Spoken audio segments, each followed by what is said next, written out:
Hey everyone, it's Jazz, and welcome back to the channel.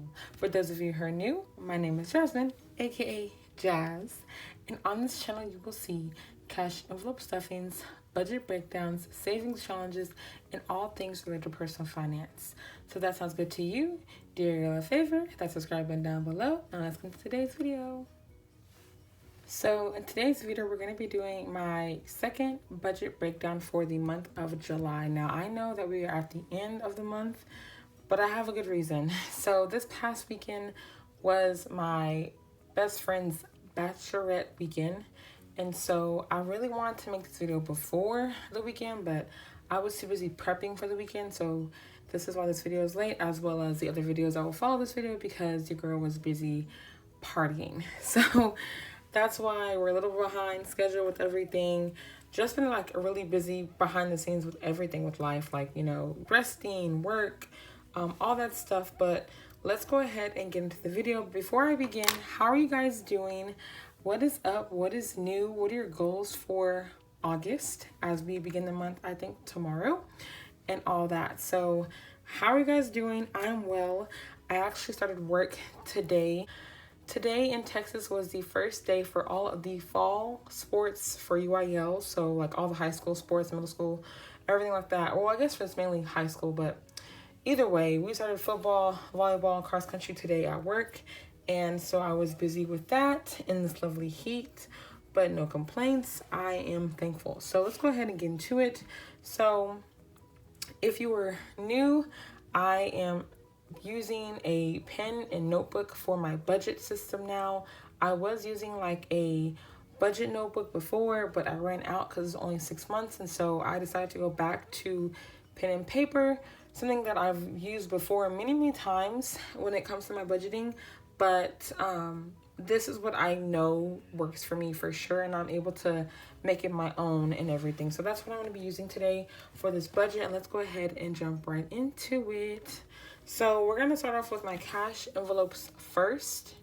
And these are important because I use these on a day-to-day basis and everything like that. Now, I will be honest with you guys. If you are new, I do get paid actually once a month, but I break my paycheck into two.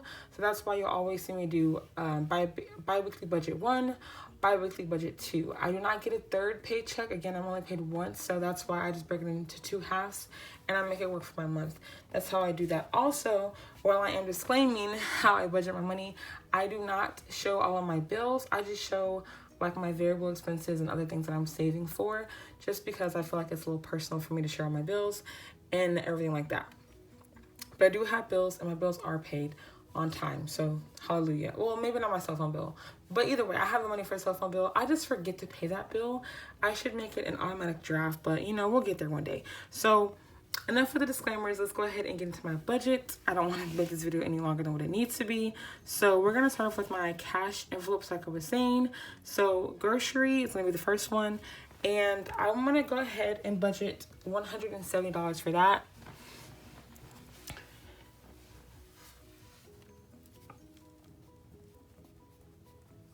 And then for gas, since I am going back to work, I'm going to go ahead and budget $160 for the next 2 weeks. Miscellaneous and I think it was beauty and household will both be getting the same amount. So that's $25 this time around.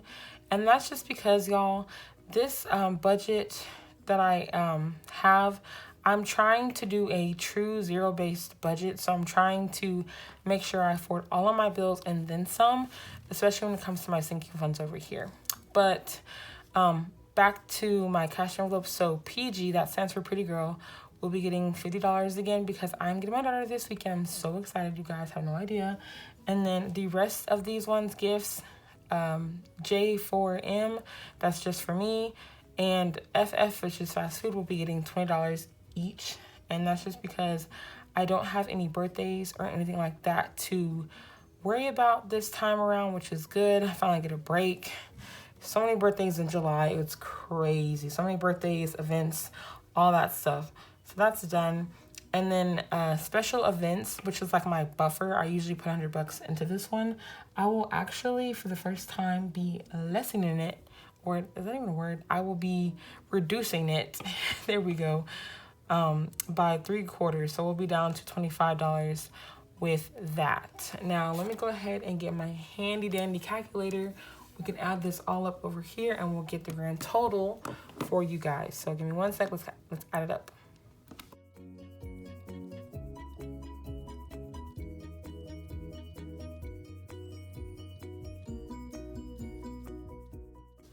Okay, so we're looking at $515 that I have added up for that total amount. Going down to my savings, which is down here, J Save and A Save. So for me and my daughter, we're both going to be getting $10 each, which brings it up to $20 a piece. So this 10 is actually online with my account on my credit union. So I just spend that money over, and then this account goes in her piggy bank, which you guys always see in my cash stuffing videos. So moving on over to my sinking funds, which for me right now, like, that's really important because I have different things that I'm saving for. So first things first, Christmas will be getting $50 as usual because we're on track to save $1,000 for Christmas this year. Woohoo! I thought about decreasing it just because everything with my finances right now is kind of funny. But we'll see. I'm going to keep putting money aside for that. If it does come to the case, I can just, stop it at a certain number. But I think I want to go ahead and move forward with $1,000 total saved. That way I can have things for Christmas and then some.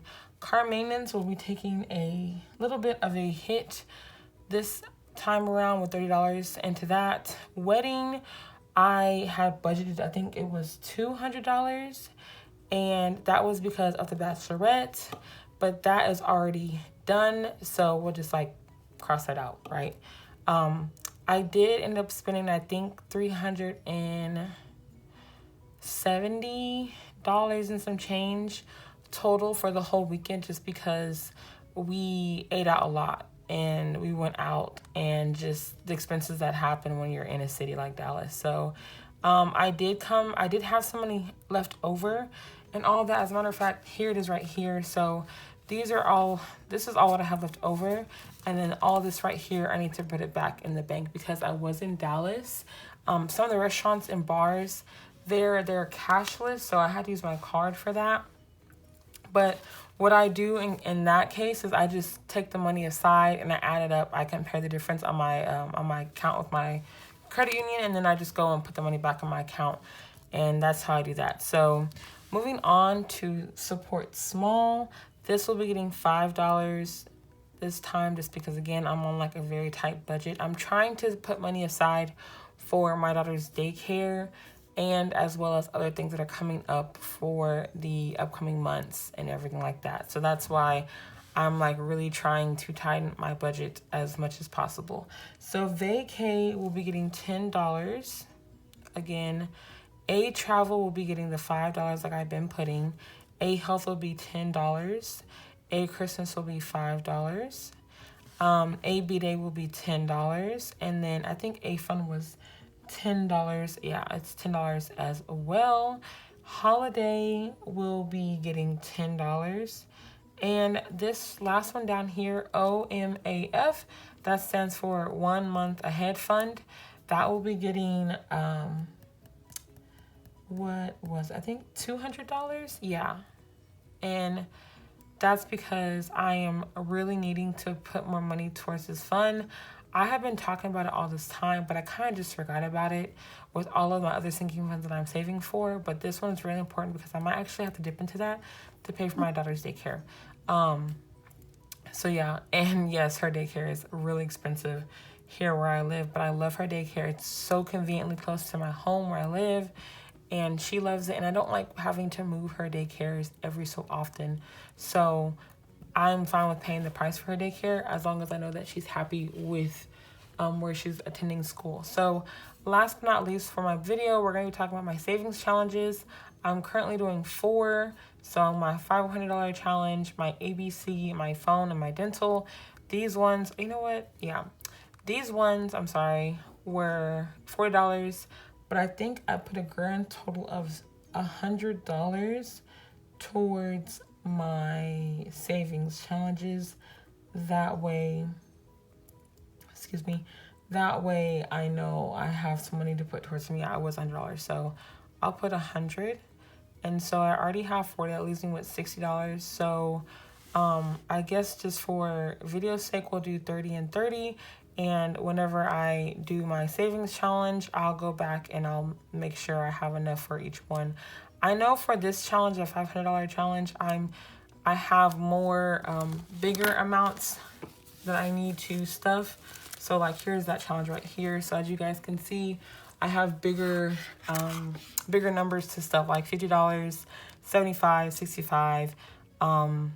Yeah, so I'm trying to budget for those certain amounts. That way I can get those done and all that. So that's going to be fun and interesting. But again, for the video's sake and to keep it easy, 30, 30 plus 20 and 20 is 100. So 30, 60, 80, 100. And then I forgot to add up all of this down here. So give me 1 sec. I'll get this added up and then we'll be done with the video.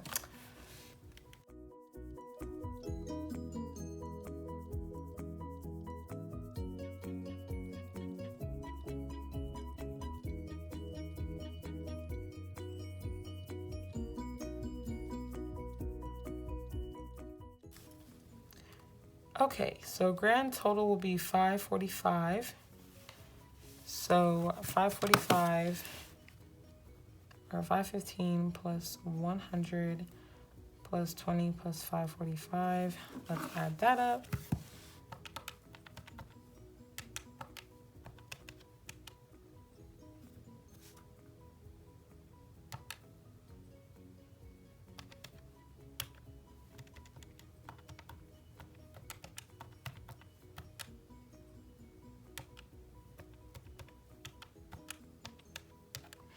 Okay, so that puts us at 1180 total, if I'm not mistaken.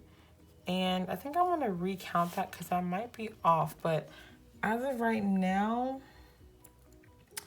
I think that's all. I might be missing another 100 for my other sinking funds category. But all in all, that is what I have for the video. So a grand total of $1,800 or $1,180. I'm sorry, I'm like trying to say 800 for no reason. Okay, so that's pretty much the video, guys. So thank you guys so much for watching. I hope you guys enjoyed the video, and I will see you guys in my next video. Until next time, bye.